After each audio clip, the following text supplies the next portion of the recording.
Fala pessoal, sejam muito bem-vindos. Esse é Meu Coração Saudável, mais um vídeo para a gente tirar dúvidas que eu coloco nas caixinhas lá do Instagram, ou que vem pelo direct, ou que os meus pacientes me perguntam, e aí a gente traz para vocês aqui na forma de vídeo, de maneira que fique aí fixo. Cada vez a gente está tentando melhorar um pouquinho a nossa conversa no canal. Meu nome é Bruno Colontoni, sou cardiologista e quero já deixar um parênteses para vocês.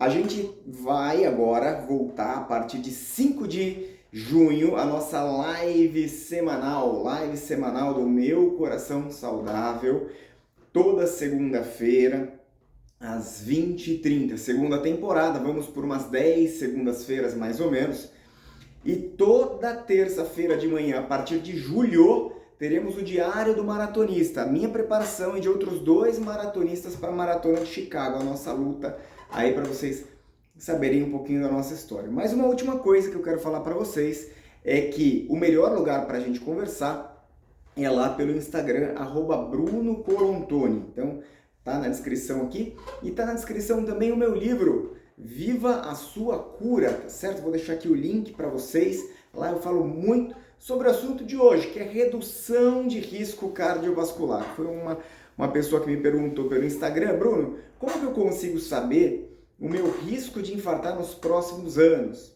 O meu risco real. E aí eu quero falar para vocês um pouquinho, que assim, a lógica da gente estudar risco cardiovascular, ela vem a partir de uma epidemia de infartos depois da Segunda Guerra Mundial. E aí, nos Estados Unidos em especial, começou um estudo, e depois na Europa e pelo mundo todo, para a gente tentar achar sinais que venham a predizer risco de infarto. E aí a gente tem alguns scores, tem várias formas de fazer esse cálculo e tentar achar uma calculadora de risco. Basicamente, elas têm essas variáveis aqui, ó. Elas vão variar um pouquinho, de acordo com cada lugar, cada faculdade que fez o seu score, ela vai ter sua característica específica, mas basicamente elas vão falar de colesterol, hipertensão arterial, idade, diabetes, tabagismo e antecedentes familiares. Essa é a cardiologia da segunda metade do século XX, do começo do século XXI. Basicamente, o que a gente tem aqui na prática, né? Então, assim, idade eu não consigo mexer, antecedentes familiares eu não consigo mexer, quer dizer, se você tem história de aterosclerose precoce na família, eu não tenho muita solução para dar. E aí eu trabalho no colesterol, na hipertensão, no diabetes e te oriento a parar de fumar. Basicamente, é isso que nós temos para trabalhar. E sim, isso daí realmente tem um efeito, mas com a evolução do conhecimento, as próprias diretrizes foram colocando alguns exemplos de fatores agravantes, né? Então aqui eu vou dar exemplo de alguns fatores agravantes: insuficiência renal, inflamação sistêmica. Então paciente com HIV, paciente com reumatismo ativo, ele tem um risco maior de desenvolver aterosclerose e a própria aterosclerose subclínica. Quer dizer, se eu acho alguma plaquinha de aterosclerose no seu corpo, você tem um risco cardiovascular um pouco maior, porque o processo pelo qual a aterosclerose começou, ele já está em andamento, tá certo? Qual que é o ponto, à luz aí da soma de informações que a gente traz da medicina, do estilo de vida, do nosso conhecimento atual, e tentar trazer aqui uma lógica?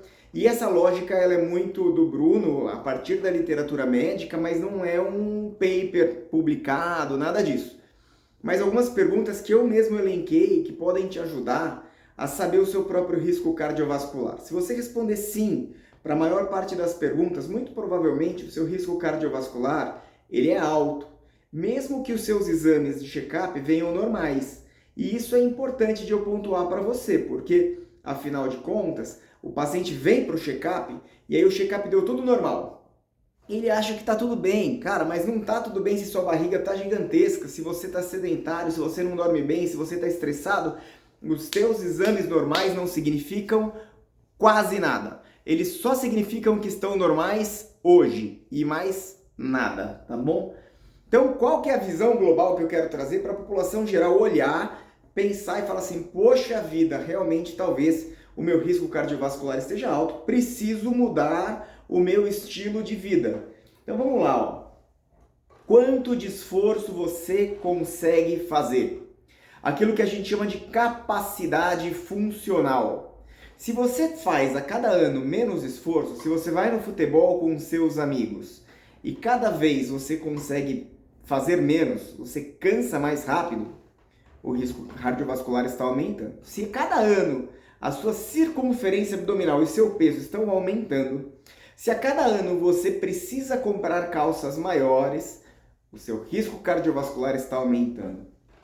Como está o seu sono? Você ronca, a circunferência do seu pescoço está aumentando, provavelmente o seu risco cardiovascular está aumentando. Isso tem a ver com a apneia do sono. Como está o seu estresse? Está muito estressado? Então, provavelmente o seu risco cardiovascular também está aumentando. Como está o seu consumo de alimentos industrializados? Se você não come salada todo dia, se você come industrializados todo dia, se o seu consumo de doces está maior do que o normal, que é bem pouquinho, provavelmente seu risco cardiovascular está aumentando. E como está o seu consumo de cigarro e bebida alcoólica? Na pandemia aumentou muito o consumo de bebida alcoólica, de vinho, de cerveja, cerveja artesanal, as empresas que vendem vinho por delivery, né, pelo correio, aí venderam muito vinho ao longo da pandemia, mas é o momento agora, pós-pandemia, da gente parar e pensar como a gente está gerenciando a nossa saúde. A gente fica com medo de estar com risco cardiovascular mais alto, mas a gente não faz a nossa lição de casa. Então, quer reduzir o seu risco cardiovascular? Ganhe condicionamento físico, faça exercício, trabalhe para reduzir sua circunferência abdominal. Se sua circunferência abdominal está alta, provavelmente você tem alteração de triglicéridos, pode ter gordura no fígado, tudo isso é fator agravante para doença cardiovascular. O sono, precisa trabalhar a higiene do sono. Se precisar, procure um especialista. Precisa ter técnica de gerenciamento do estresse e técnicas de resiliência, que a gente chama. Então, gerenciar o estresse é muito importante. Gente, comida de verdade, deixar os industrializados de lado, parar de fumar e controlar o consumo de bebida alcoólica. Como saber se meu risco cardiovascular está alto? Se você diz sim para a maior parte das perguntas, ou de 3 ou mais, né? Que daria a maior parte, nós estamos com 6, é isso aí, 3 ou mais perguntas, muito provavelmente seu risco cardiovascular é alto. Isso é inventado por mim, tá? Então isso não é algo que tem na literatura, paper, e eu faço questão de deixar claro isso, mas é uma escrita baseada em quem atende paciente todo dia, há muitos anos, e que está acostumado a ver os pacientes e ver a evolução dos pacientes, fazer correlações clínicas. Então, eu acredito que para minha prática profissional e que para você que está aí assistindo o vídeo no YouTube vai ter valor sim. E, enfim, eu acho que vale a pena você refletir, fazer o seu check-up, ter o seu médico de confiança, mas fazer a sua lição de casa, porque senão não vai adiantar de nada. Espero que você tenha gostado do vídeo. E se gostou, compartilha com alguém. Compartilha com algum amigo, compartilha com algum parente e vamos juntos. Ah, e óbvio, kit. Curtir o vídeo, compartilhar, clicar no sininho e se inscrever no canal. Um forte abraço para vocês!